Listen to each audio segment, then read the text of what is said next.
please welcome fashionista, PR maven, womanist, and most importantly, for the purpose of tonight's event, entrepreneur, Rakia Reynolds. Thanks so much for that. The way I ended up in Philadelphia full-time was that I was headhunted by a public relations agency here. And it was a very traditional agency. They were still faxing things. They were faxing things. And I was the only person of color working at the agency. So they were giving me accounts that they thought black people wanted to work on. And they said to me one day, we're gonna give you and I can't give you the name of the restaurant, but we're gonna give you the blank seafood account because black people love seafood. And I was like, oh, okay. At that time, I was just like, okay, whatever, it's fine. Oh, I went to a store one day and I picked up some bagels and lox. My 16-year-old at the time was maybe 3 or 4, and she loved bagels and lox. And so I would go to the market, once a week and pick up bagels and lox, put it in the fridge at work, and then, take the train home.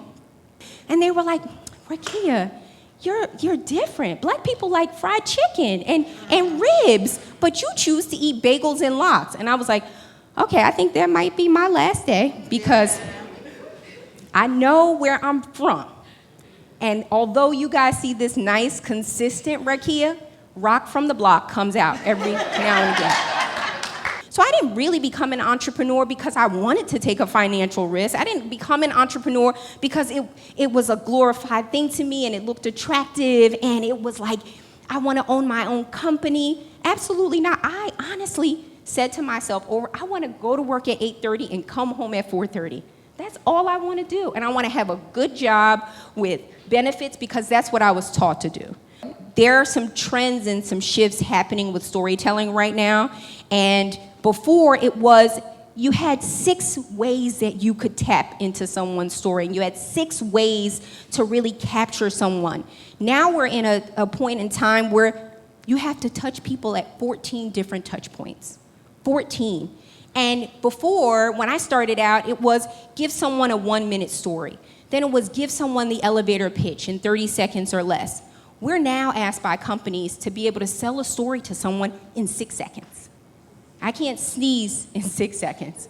So I say all that to say is, as you're paying attention to your own unique story, your unique value proposition, your purpose, personality, and position in the marketplace, you have to understand how people are consuming nowadays. You have to understand what the trends are. And so we call it omni-channel marketing because you have to touch people in 14 different points.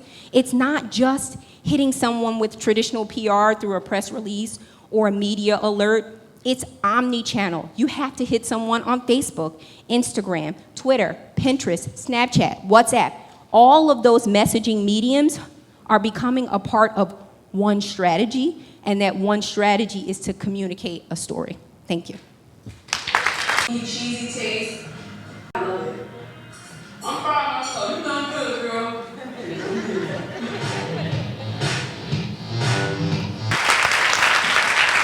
Hi, Rakia. Hi. I guess y'all all know now, my name is Jade Alston, and I'm a plant-based chef. I'm also a mom, but I'm also a singer and a songwriter, and so I tried a plant-based diet, and it progressed. It progressed so much so that the Department of Commerce decided to give me a grant to open up my own storefront, so we'll help increase access to plant-based foods in underserved communities. That's awesome. Thank you.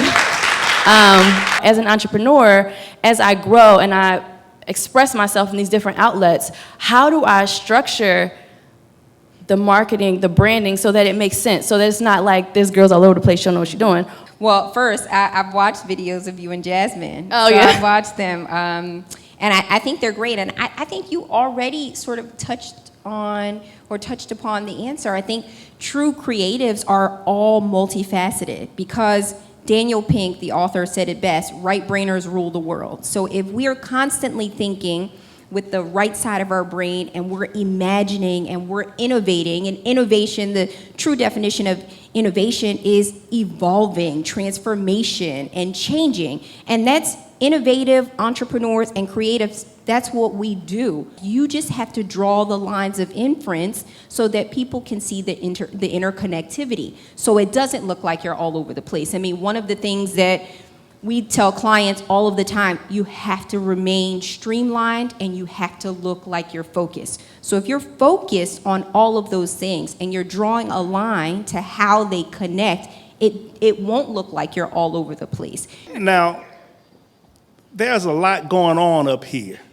And this is an opportunity for you all to really see an entrepreneur that has a growing business at work. She's doing this event, but she just handed the cell phone to her assistant. She has a couple other things going manager. on. Yeah, operations manager, hired manager. today, yeah. I mean, there are a lot of things going on with her as an entrepreneur right now, but she's taking care of all of them. How do you do that? I wake up every morning and, like I'm juggling so many things. And I always, again, visualizing these things, I'm juggling all of these pins. And, one pin is the mom pin, one pin is the entrepreneur pin, one is the leader, one is the sister and the wife and the friend and all of these things that I am, the firefighter, because I'm putting out so many fires, and a lot of my job as a CEO at this point is when I'm being less tactical as a CEO, I'm either growing the business and bringing on new business, or I'm putting out a fire. That's typically my day-to-day. So as I'm juggling, I visualize a pin dropping for that day so that I'm not disappointed or deflated if I've dropped the ball at any point in the day. And I've dropped the pin so many times. My last assistant will tell you that I dropped many pins on one day because of the one pin that mattered the most was me being a mother. So the answer to that is I don't do it all. I'm trying to harmonize all of those things. But there are days when I do drop many pins, and sometimes my form of letting that out is not a good thing. So what I've tried to do is to have balance on the weekends. And I know that on the weekends, I'm not going to be putting out that many fires. So what I now do is I really do a lot of yoga, only on the weekends, because that's the only time I have time to do that.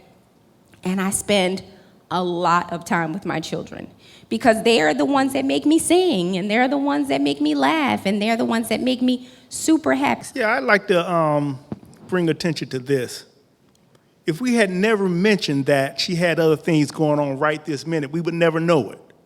She's a real professional, and she's good and great at what she does. She hasn't shortchanged her client, who she has to get on the phone with immediately following this, but she hasn't shortchanged Entrepreneur Works or you.